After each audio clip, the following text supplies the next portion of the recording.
चला तर मग विद्यार्थी मित्रांनो, माझ्या अंगणात या कवितेबद्दल आपण अभ्यास करूया। ही कविता आहे ज्ञानेश्वर कोळी यांची। ज्ञानेश्वर कोळी हे मराठीतील प्रसिद्ध कवी आहेत, नामवंत कवी आहेत। यांचा जन्म 1956 व मृत्यू 2019। जगणे माझे आयुष्याच्या वाटेवर, घन दाटलेले छावणीच्या कविता हे त्यांचे काव्यसंग्रह। तसेच आकाश पेलताना हा कविता संग्रह त्यांचा खूप गाजला आहे। त्यांचा 8 आण्यांचा गूळ हा कथासंग्रहही खूप प्रसिद्ध आहे। शेतकरी मजुरांची वेदना हा त्यांच्या कवितेचा आणि कथेचा गाभा आहे विद्यार्थी मित्रांनो। त्यामुळे त्यांच्या कविता हृदयाला स्पर्श करतात। सांगली जिल्ह्यातील अंकलखोप हे त्यांचं मूळ गाव आणि गेली 40 वर्ष त्यांनी अनेक कवी संमेलनातून राज्यभर आपल्या कविता सादर केल्या आहेत। 2019 साली यांचं निधन झालंय। शिवाजी विद्यापीठात त्यांचा कविता संग्रह अभ्यासाला पाठ्यपुस्तकात घेतला आहे। एखाद्या कवीची कविता किंवा एखाद्या कवीचा काव्यसंग्रह विद्यापीठामध्ये अभ्यासाचा विषय म्हणून घेण्यात यावा यापेक्षा मोठी गोष्ट नाहीये। हा खूप मोठा गौरव आहे त्या कवीसाठी। यावरूनच त्यांच्या कर्तृत्वाची आपल्याला जाणीव होते। चला तर मग आपण या कवितेचा आशय बघूया। या कवितेची मध्यवर्ती कल्पना अशी आहे, शेतकरी शेतात रात्रंदिवस खूप काम करतो। जेव्हा त्यांच्या शेतात खूप धान्य पिकते तेव्हा त्याला खूप आनंद होतो। शेतकऱ्यांच्या विविध भावभावनांचे वर्णन कवी ज्ञानेश्वर कोळी यांनी केले आहे। गहू शाळवाचं मोती काळ्या रानात सांडलं आणि माझ्या अंगणात लख चांदणं पडलं। विद्यार्थी मित्रांनो, अंगण म्हणजे काय तुम्हाला माहिती आहे? अर्थात माहिती असेल। घरासमोरची जी मोठी जागा असते ती म्हणजे अंगण। गावाकडे घराच्या समोर खूप मोठं अंगण असायचं। या अंगणातच दळण, कांडण, निवड, टिपण, वाळवण सगळ्या गोष्टी चालायच्या। शेतातला माल काढून आणला की अंगणात त्याची पोते येऊन पडतात। मग घरातील स्त्रिया त्यांची पाखडणी करतात, निवडणी करतात व किती पीक आले याची चर्चा करून आनंदाने न्हाऊन निघतात। पिकांकडे पाहून अंगातील शीण, थकवा त्यांचा निघून जातो। पहा, दिवसभर कष्ट जरी करावं लागलं तरी सुद्धा तो थकवा त्यांना अजिबात जाणवत नाही, कारण पीकच तितकं भरघोस आलेलं असतं। आज अंगण म्हणजे पोर्च किंवा गॅलरी, बाल्कनी म्हणतो आपण त्याला। शहरामध्ये जागेचा अभाव आहे आणि म्हणून एकावर एक घरं अशी 10, 15, 20 मजली घरं, 25, 30 मजली घरं बांधण्यात येत आहेत।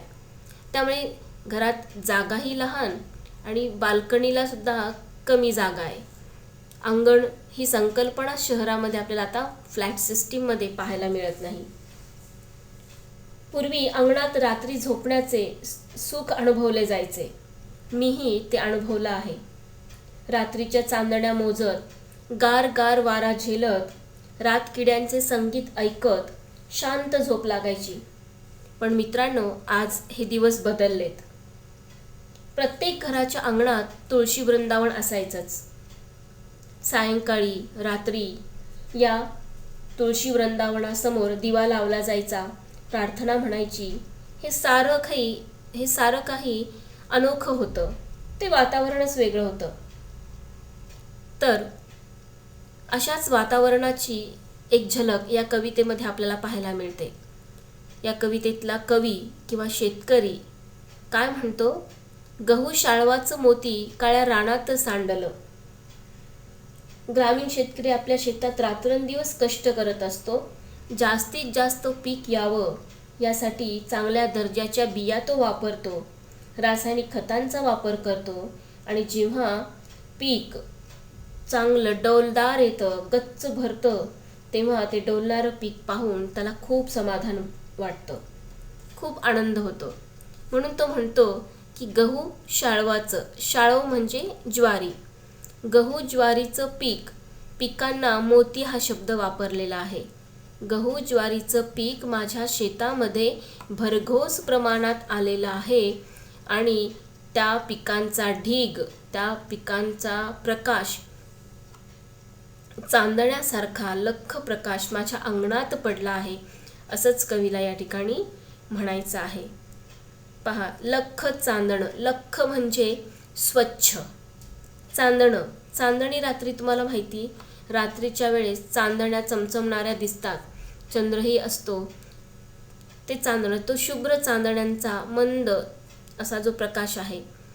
तर अंगणात पिकांचा ढीग पडल्यावर कवीला वाटतं की जणू हे लख्ख चांदणच माझ्या अंगणात पडलेलं आहे.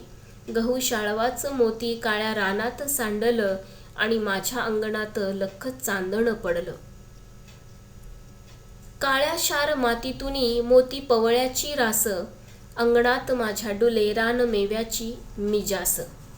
काळ्या शार जमीन अर्थातच ही काळी आहे, अत्यंत कसदार काळी जमीन, आणि या मातीतून जे पीक उगवलेलं आहे ते पीक म्हणजे जणू मोती आणि पवळेच आहेत. मोती, पवळे हे एक प्रकारचं रत्न आहे. सोने, चांदी, हिरे, मोती, जडजवाहिरे हे सगळे मोती आहेत, हे सगळे एक प्रकारचे रत्न आहेत. आणखीन एक मोती पवळ्याच्या संदर्भात एक गोष्ट मला तुम्हाला सांगायची आहे.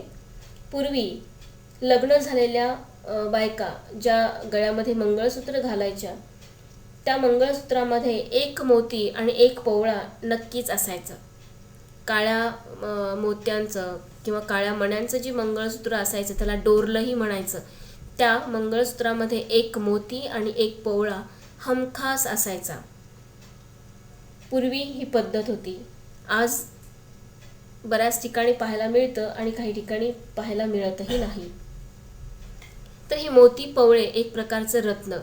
माझ्या जमिनीवर, माझ्या शेतातून मोती पवळ्यांची रास, रास म्हणजे ढीग, मोती पवळ्यांचं म्हणजेच या पिकांचा ढीग इतका झालेला आहे, इतका झालेला आहे की ते पाहून मला खूप आनंद होतो, माझं मनही आनंदाने डोलतं.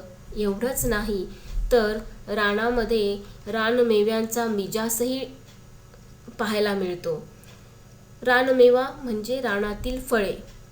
रानात म्हणजे शेतामध्ये एका थोड्याशा भागामध्ये फळझाडे सुद्धा लावली जायची, फुलझाडेही लावली जायची. तर तिथे जी रानातील झाडे आहेत त्या झाडांना आलेली फळे सुद्धा ऐटीत आहेत, मिजाज करत आहेत, तोऱ्यात उभी आहेत आणि डोलतायत वाऱ्याच्या संगे. म्हणजे एकीकडे भरघोस पीक आणि एकीकडे रानमेव्यांची मिजाज. हे पाहून हा शेतकरी मनोमन खूप सुखावतो, आनंदून जातो. पुढे जाऊया. इथपर्यंत तुम्हाला समजलंच असेल, ठीक आहे. दिला घेतला वाढतो रानातला रानमेवा, तुम्ही आम्ही सारे जण गुण्या गोविंदाने खावा. विद्यार्थी मित्रांनो, गावाकडे ही पद्धत आजही पाहायला मिळते. ती ग्रामीण संस्कृती आहे. देणं घेणं त्याला आपण म्हणतो. एखाद्या घरामध्ये नवीन काही पदार्थ केला असेल तर तो लगेच शेजारी दिला जायचा, आनंदाने वाटला जायचा आणि प्रत्येकजण आनंदामध्ये सहभागी पण होत असायचा. शेतातील आलेली फळे ही भरपूर प्रमाणात दिली जायची. कैऱ्या असतील, जांभळं असतील, मक्याचे कणस असतील, हे असंच दिलं जायचं. भुईमुगाच्या शेंगा असतील, मूठ नाही, टोपलं शेंगा अशाच वाटल्या जायच्या फुकटच. त्याचा पैसा, एक पैसाही घेतला जायचा नाही. कारण त्यांचा समज असायचा की हा रानातला रानमेवा, ही फळे दिली आणि घेतली तर ती अधिक प्रमाणात वाढतात.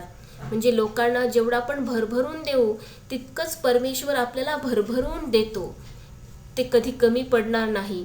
आणि म्हणून रानातला रानमेवा हा सगळ्यांनी मिळून एकत्रित येऊन आनंदाने गुण्या गोविंदाने खावा, असंच या ठिकाणी शेतकरी आपल्या भावना व्यक्त करतोय. दिला घेतला वाढतो रानातला रानमेवा, तुम्ही आम्ही सारे जण गुण्या गोविंदाने खावा. आपण सगळे मिळून मिसळून या फळांचा आस्वाद घ्यावा, असेही या शेतकऱ्याला या ठिकाणी वाटतं आहे. समजलं का तुम्हाला विद्यार्थी मित्रांनो? मी पुन्हा एकदा रिपीट करते. गहू शाळवाचं मोती काळ्या रानात सांडलं आणि माझ्या अंगणात लख चांदणं पडलं. गहू आणि ज्वारीचं पीक इतकं भरपूर प्रमाणात माझ्या शेतात आलेलं आहे की ते भरलेलं पीक जेव्हा माझ्या अंगणात पोत्यांच्या रूपात मी आणून ठेवलंय, तर असं वाटतं की जणू लख चांदणच माझ्या अंगणात पडलं आहे. हे पाहून